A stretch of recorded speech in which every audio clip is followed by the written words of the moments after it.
Assalamualaikum warahmatullahi wabarakatuh. Halo semuanya, pada kesempatan video kali ini kami akan mempresentasikan hasil kerja kelompok kami yang berjudul Analisis SWOT PT Pos Indonesia Mata Kuliah Manajemen Strategi Sektor Publik. Sebelum kita mulai ke pembahasan, saya akan memperkenalkan anggota kelompok ini. Yang pertama, Rosiana Desmayanti. Kedua, Ramvita. Ketiga, M. Nur Elviansyah. Keempat, Rahma Safitri. Kelima, Susanti Aditya Putri. Dan yang keenam, Vijay Grunanta.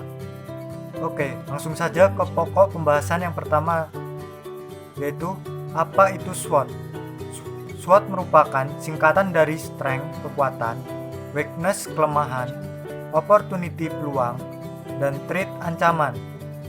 Strength adalah suatu kekuatan atau kelebihan yang dimiliki perusahaan dalam mengelola kinerja perusahaannya. Kedua, weakness. Weakness adalah kelemahan-kelemahan yang dimiliki perusahaan yang dapat menurunkan produktivitas kinerja perusahaan. Dalam hal ini, setiap perusahaan harus mampu meminimalkan dampak kelemahan yang mereka miliki terhadap kinerja perusahaan. Ketiga, opportunity. Opportunity adalah peluang perusahaan untuk meningkatkan daya saing serta untuk menciptakan inovasi-inovasi baru dalam pemenuhan kebutuhan berupa produk-produk yang berkualitas di pasaran. Keempat, threat. Threat adalah ancaman bagi perusahaan, baik itu dari luar maupun dari dalam. Ancaman yang datang dari dalam dapat berupa adanya perpecahan yang timbul akibat suatu perbedaan tujuan dan pandangan antara satu divisi dengan divisi lain, atau salah paham antar individu atau kelompok dalam sebuah organisasi perusahaan. Selanjutnya, definisi analisis SWOT.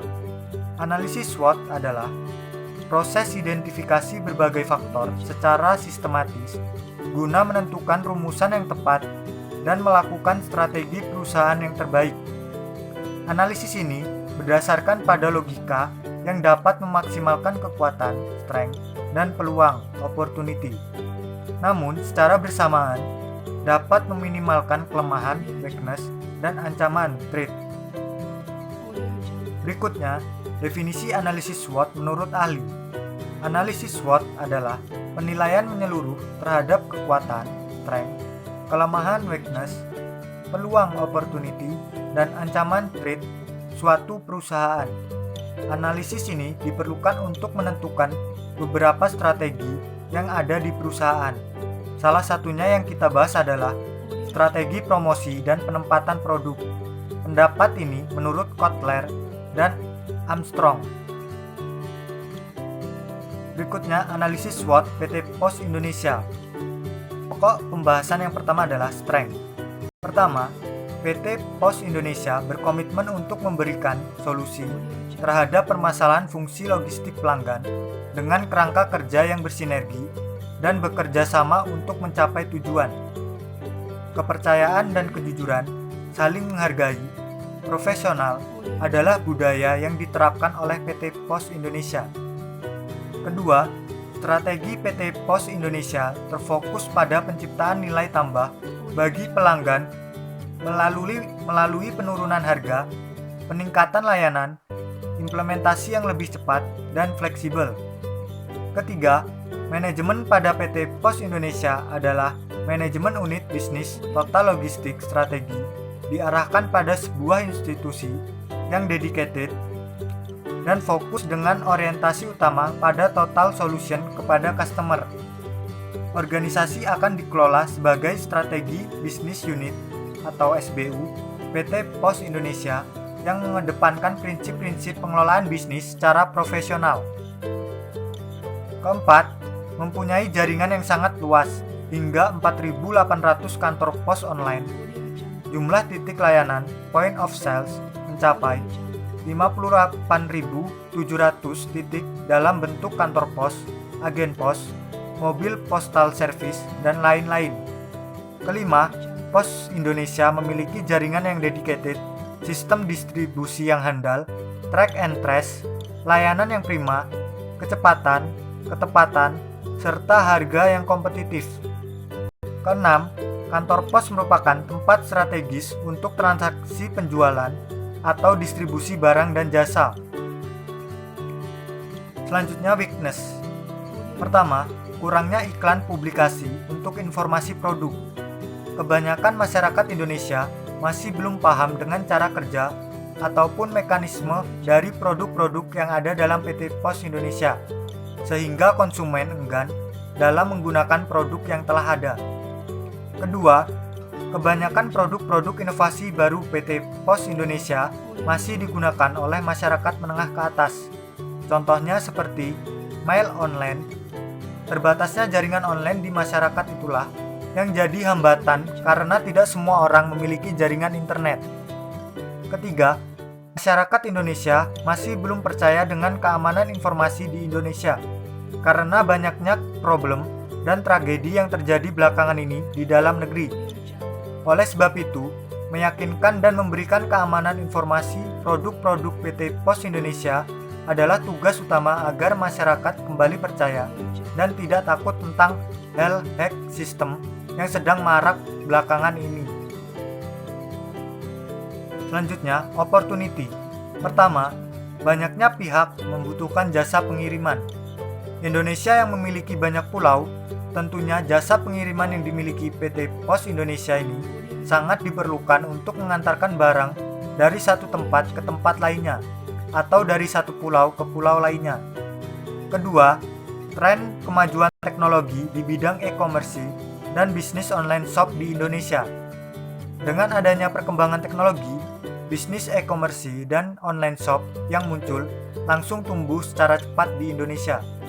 Dengan adanya kegiatan pengiriman barang dalam bisnis ini, menjadi peluang bagi PT Pos Indonesia yang lini utama bisnisnya sekarang berada pada penyedia jasa pengiriman. Ketiga, saham perlu dibeli dan dijual. Perusahaan go public yang dapat memperjualbelikan saham seperti PT Pos ini memiliki beberapa keuntungan. Antara lain, pertama, mendapatkan pendanaan yang tidak terbatas yang berasal dari penjualan saham.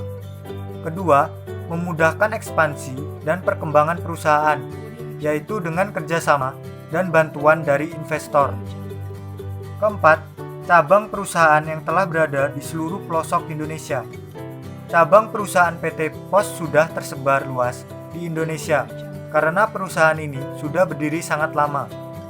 Dengan banyaknya cabang dan hingga pelosok negeri, menjadi keunggulan dalam segi jangkauan jasa yang dapat diberikan kepada masyarakat. Kelima, kerjasama dengan perusahaan besar seperti PT PLN dan PT Telkomsel. Kerjasama yang dapat dilakukan yaitu dalam bentuk jasa pembayaran. Hal ini didukung oleh banyaknya cabang yang dimiliki PT Pos yang tersebar luas di masyarakat. Dan yang terakhir adalah trade. Pertama, adanya perpecahan yang timbul akibat suatu perbedaan tujuan dan pandangan antara satu divisi dengan divisi yang lain. Kedua, persepsi sebagai perusahaan negara membuat SDM menjadi kurang berjiwa kompetitif. Kemapanan status sebagai pegawai BUMN dan pemain tunggal di bisnis jasa pengiriman surat dan logistik sangat kuat di benak karyawan. Citra demikian berdampak negatif terhadap etos kerja karyawan yang berjumlah hampir 26.000 orang. Dalam mencari dan menangkap berbagai peluang bisnis yang bisa menjadi sumber pendapatan perusahaan, karyawan lebih banyak bersikap menunggu dibandingkan menjemput bola. Tak heran jika jiwa entrepreneurship di sini tidak berkembang dengan baik. Hal ini membuat PT Pos Indonesia menjadi tidak aware dan kurang sigap dalam mengantisipasi perkembangan dan persaingan di bisnis sejenis. Ketiga, penilaian dimensi makro, faktor-faktor ekonomi, sosial budaya, pasar, biaya, pesaing, pelanggan, pemerintah, politik, dan teknologi. Dan yang keempat, teknologi informasi membawa instabilitas terhadap bisnis suatu perusahaan. Teknologi informasi memang bisa menjadi enabler bagi kemajuan perusahaan. Namun di sisi lain, juga kerap membawa instabilitas terhadap bisnis suatu perusahaan. Maraknya penggunaan internet dan mobile phone yang mendorong komunikasi lisan melalui telepon atau tertulis yang berdampak pada bisnis jasa pengiriman pos. Mungkin itu tadi penjelasan materi mengenai analisis SWOT PT Pos Indonesia dari kelompok kami. Kurang lebihnya kami mohon maaf. Kami akhiri. Wabillahi taufik walhidayah. Wassalamualaikum warahmatullahi wabarakatuh.